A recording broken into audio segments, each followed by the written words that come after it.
We've got some big news about some Marvel Comics toys, and who else would I talk to about this but the man that brings home 6 figures a week, 6 action figures, Aaron Sparrow. How you doing, Aaron? I'm doing fantastic, Wes. How are you doing? I'm doing great. We've got the 60th anniversary celebration from Hasbro for the Avengers. We've also got some good Spider-Man stuff to talk about. To celebrate 6 decades in comics, Hasbro revealed a lineup of Avengers 60th anniversary figures. They come in a variety of sizes and assortments. Like previous anniversary programs, they will come as deluxe box items with giants, 2-packs, deluxe, and single figures. A 12-inch Super Adaptoid is the largest, while 2-packs will include Bruce Banner with removable glasses and Classic Hulk, Skrull Queen and Super Skrull, Cersei and Black Knight, Secret Wars Doctor Doom and Monica Rambeau, and Thor with the Destroyer. A rare vehicle set puts Hawkeye on a Sky Cycle, while individual figures include a new superposable Black Widow, the Iron Man Mark I, and Bucky Cap. That is a lot of celebrating for the 60th anniversary of the Avengers, and I must tip the cap to Hasbro, because Marvel Comics ain't doing anything this cool. No, definitely not. Like I said, toys are where it's at right now. Especially if you're an old school Marvel fan, you don't want to deal with all of the BS that's currently going on in Marvel Comics. You just want to enjoy the things that you've always enjoyed. Hasbro's cranking out some great stuff. Now, I know you've been down on the Legends line a little bit because the prices have gotten too high, but there are some really cool stuff. In your mind, out of all the things that we've seen, and they did a live stream on these, so you've seen all the toys that really stick out as being really cool. I'm actually really excited to see Cersei and the Black Knight in their 90s Avengers jackets. I've wanted a Cersei figure for a while, and just getting and I actually tried to customize a Black Knight into the jacket at one point, but when I was popping the torso, I basically destroyed the figure. So I'm glad, and I just never went back to it. So I'm glad to see that we're getting that one. I'm excited for Super Adaptoid.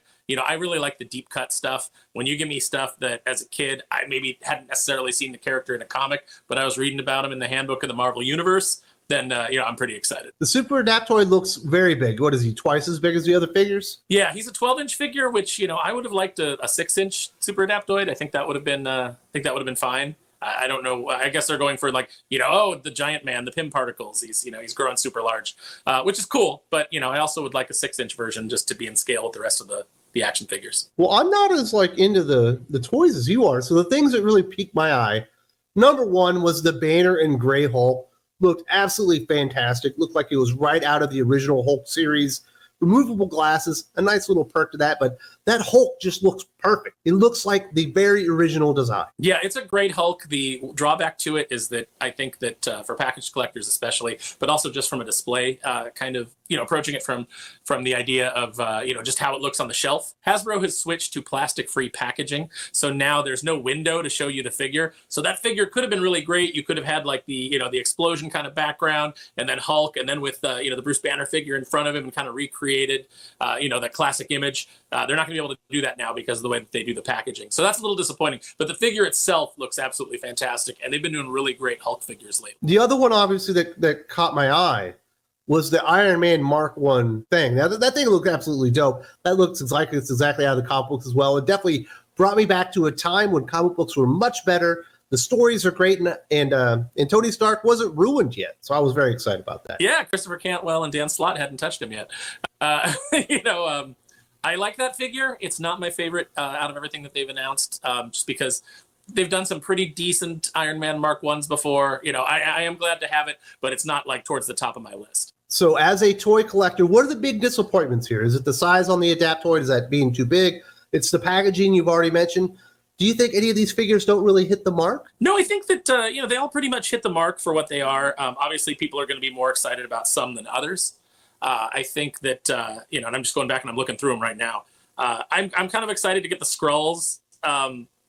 That's a little bit, kind of like, that's just, I know that will disappoint a lot of people because they're like, you could have given us, some main characters that you haven't gotten to yet. You could have filled out some teams. But I do like the fact that they're, bringing out some more Skrulls. We desperately need some decent Kree soldiers to go along with those. So hopefully those are in the works, especially with the 60th anniversary of the Avengers coming up. You should be churning out like a lot of really cool Avengers villains and things like that we haven't got before. I'd say one thing that disappointed me is still no Graviton. Really want a Graviton figure. I don't know why. But you're not disappointed there's no Captain Marvel in here? She's the Earth's mightiest hero, I wouldn't mind if they did her in her like Warbird incarnation, a better version. Well, that's not Captain Marvel. That's actually Carol Danvers. Yeah, that's actually when she was Miss Marvel. But yeah, no, don't care about. Well, I mean, we're getting Monica Rambeau in the we're getting the original Captain, the original Captain Marvel that was female. We're getting her in the probably a 2-pack with Secret Wars Doom, who I'm kind of excited about. And anytime you give me a Doctor Doom, I'm giddy. So just let's think about your wallet here. With the amount of action figures that they've announced, I don't think we've got prices on them. How much do you think this whole line is going to run people? Oh, I'd have to do the math, but I'd say you're probably looking at if you got everything, you're probably looking at $300 to $400. Gosh, you guys are nerds. Why would you spend $400 on trinkets? Why? Well, there's no comic books to spend it on anymore. What am I going to do with my spendable cash? What are you going to do? Go watch a movie? Oh. They all suck. Yeah, they're all terrible. Like action figures based on the good stuff. That's why I'm going to spend money on toys, because they haven't ruined it yet. They haven't stepped in and made it awful. So that wasn't the only thing they announced on that live stream. Hasbro's team also revealed a new Spider-Man wave, minus the Build-A-Figure. It features new versions of Ben Reilly as Spider-Man and Chasm, a new Miles Morales, Elektra Daredevil, Rose, Tarantula, and Jessica Drew on a new buffer female body. The animated VHS-style package line gets a new 2-pack with no mere repaints this time, Ant-Man and Doc Ock. The animated style Doc Ock includes at last, bendy tentacles, which will work with previous Doc Ock figures as well. That is actually the figure that I am most excited about. I've wanted that animated version of Doc Ock for a while. I'm really kind of disappointed they're putting it out in a deluxe package instead of putting it on a retro card, which they've been doing with a lot of their Spider-Man animated stuff. I think that's disappointing. But like I said, they're moving away from packaging where you can actually see the figure. So I don't know what the future of the retro card line is. Sadly, we might not get it on that card. But it is a great figure. Like I said, I've wanted it for a while, and I take my stuff out of the package anyway. So win-win for me. There isn't a whole lot of Peter Parker in here, is there? Not really, no. And, I think that's always a mistake with every... Yeah, you should have at least 2 Peter Parker Spider-Man figures to lead the line. Yeah, at least one in the red and blue. Like, that should be a perennial figure. Even if you don't put it in as part of the line, because people are going to be like, well, I already have all these, Spider-Mans. Don't put a Build-A-Figure piece with it so that people have the choice of not to buy it if they're already satisfied with a red and blue Spider-Man. But you should always have a red and blue Peter Parker in every assortment, because that continually sells. The 2 figures that you can always count on being sold out when it comes to Marvel Legends, red and blue Spider-Man and any version of the Incredible Hulk. Absolutely. So I think they probably missed the mark on that one. I don't know, just looking at some of these characters, I don't think Ben Reilly as Chasm really goes anywhere, so I don't know if that's even collectible. Elektra Daredevil, I don't know. Feels like that run's gone down, so there's some interesting stuff here. I guess the Miles Morales. I like the Elektra costume design, so I am glad to have that one coming. Well, you're just saying you like the Daredevil costume design, because that's what it is. Yeah, like it mixed with longer hair. Design, but mixed up for Elektra. I dig it. What's wrong with you? I'm into it. I like it. I think it's just a good design. Look, I like Spider-Gwen because I like her costume design. There's never been a story with her except, maybe Into the Spider-Verse where she's been interesting or compelling, but the figure looks nice. And here's you like the thing, Spider-Gwen, huh? Is you can put it on your shelf and you project your own imagination into it. You're not bound to the terrible canon that these characters have been mired in. You can just project your own imagination onto it and enjoy it for what it is. I don't know. Feels like they probably should have had some Peter Parker in there, but people like Miles Morales. Some interesting stuff. There's a lot of variations of Spider-Man. I don't know if you know this. We're about to get even more in the coming months.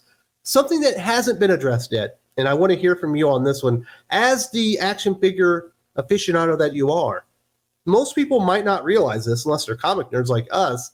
Avengers and X-Men debuted like 3 weeks apart from each other 60 years ago. So obviously they're going to have a 60th anniversary X-Men line. What are the things that you think they have to include in that one? Oh, man. I think we need Banshee in his green and yellow costume. Need that nice 1970s hairdo with the sideburns. We're getting a really nice blue and yellow costume, Banshee, but we need that classic green and yellow. I think that I'd like to see some more of the villains that we've never seen before. I'd like to see Mastermind. I'd like to see Mesmero in action figure form. How about Arcade? Do they have him? They do have Arcade. He's not perfect, but you're glad to get him with his big platform shoes. They gave him the big disco shoes from the 70s. But he also had an alternate head, so if you wanted, you could do the Avengers Academy version. which is always nice when they give you options like that. So those are two villains right off the bat I think we need. I think they're just about to finish the Brotherhood of Evil Mutants. They've basically put together almost all of those characters, with the exception of Jason Wingard in his skinnier mastermind form. They've done the Hellfire Club version, but not the original Brotherhood version. I think we still need a Brotherhood version of Scarlet Witch and Quicksilver. Probably for the 60th anniversary would be nice. But yeah, just a whole host of characters that they have not they've not gotten to yet, and most of them are kind of like villains and things like that. But they're doing a really good job of filling out those ranks. So, is there a version of Wolverine that you think they should lead out with that should be like the flagship character of that set? You know, the thing about Wolverine is that yellow costume Wolverine and brown costume Wolverine, they always sell really well. You know, people are always quick to jump on those. I don't know if there's actually there is a version that I would like to see. I don't know if it's the most popular version, but it's a version they've never done. I want to see Patch in the white tuxedo. That would be exactly. A great That's a classic look. Yeah. What about the one where he's wearing the P.F. Chang's outfit? The P.F. Chang's outfit? Remember where he had the black costume when he returned? Oh, it looked like he was a waiter at P.F. Chang's? Yeah, no, let's not do that. You know what? They've also never done that that stupid costume he was wearing when they did that terrible storyline where he was dying and his healing factor wasn't working. They've never done that costume, but I don't care to see that. I want Patch Wolverine in the white tuxedo, and then you can take that Mr. Fix-It Build-A-Figure that you did before, do a little tinkering with it, and give me a white suit tuxedo Gray Hulk. Excellent 2-pack. Very nice. So as a Build-A-Figure, what do you think they should include with the X-Men? What's like the big character we haven't seen yet? You know what? Actually, maybe not considered an X-Men villain, but he did show up in an X-Men annual as the villain. So I'd like to see a Terminus Build-A-Figure, but Terminus should actually be really big, so I don't know if that's even feasible. You'd have to do that over a couple of lines. Seems like that's more of like a HasLab project. But usually they do your big bulky guys as Build-A-Figures. I think that like a Colossus or something like that, Juggernaut. Yeah, Colossus. Like I'd like to see an Outback era Colossus. That would make a decent Build-A-Figure. I think that doing who's the big Morlock that hung out with Marrow? Hemingway. I'd like to see a Hemingway Build-A-Figure. I'd like to see Tusk from the Dark Riders. They haven't done any of the Dark Riders yet, so I'd like to see some of that. And I'd even like to see some of those other characters just make their way into the regular figure line. So you do like one of the Dark Riders, and then you do a Build-A-Figure of Husk. And maybe some of the other guys come with the little guys that pop out of his back. That'd be kind of cool. Well, it should be interesting what they do there, and obviously we'll get a Build-A-Figure of Spider-Man as well. It'll be interesting to see if maybe they choose that new Miles Morales clone that's like 3 times bigger than he is, but he's all mutated and kind of looks weird. It feels like that would be a Build-A-Figure, but that character might be too new. They do new characters every now and then. They typically don't do them as Build-A-Figures because the Build-A-Figures are kind of the hype. So, they try to give you a classic figure that you maybe normally wouldn't get. Something that people are willing to spend stuff on stuff they don't want so they can put it together. Yeah. We've only got like one member of the Shi'ar Guard with Gladiator. We've only got one member of them, so like a War Star Build-A-Figure would be cool. Just anybody who's big and bulky usually gets chosen for that. Fans always get mad when they do like a dinky Build-A-Figure. They're like, hey, buy all the Guardians of the Galaxy and you can build Mantis. And it's like, well, Mantis is just a regular size. Well, they did the Guardians of the Galaxy and you can put the dog together. Yeah. Instead of Groot. Yeah. Well, because you got to buy the big $40 Groot. They don't want to give that away. Lost their way. So it was a lot of fun talking action figures and toys with you. Was there anything else you needed to get out there before we go home? Yeah, maybe you and I can talk about it later, but they just revealed some great G.I. Joe figures, and I know as a big G.I. Joe fan, you'd be in for that. They just dropped Snow Job and a couple of other reveals that are absolutely fantastic. So I think we need to cover that at some point. If the viewers want to hear about that, definitely put that in the comments section, and we'll do another video next weekend on that one. If you can't wait till next weekend when we probably talk about G.I. Joe, it just so happens Aaron and I have talked about toys many times. In fact, this is the last time we talked about toys, and Aaron completely geeked out. He's so far down the rabbit hole in this, it's not even funny. If you don't see the video here, there's also a link in the video description.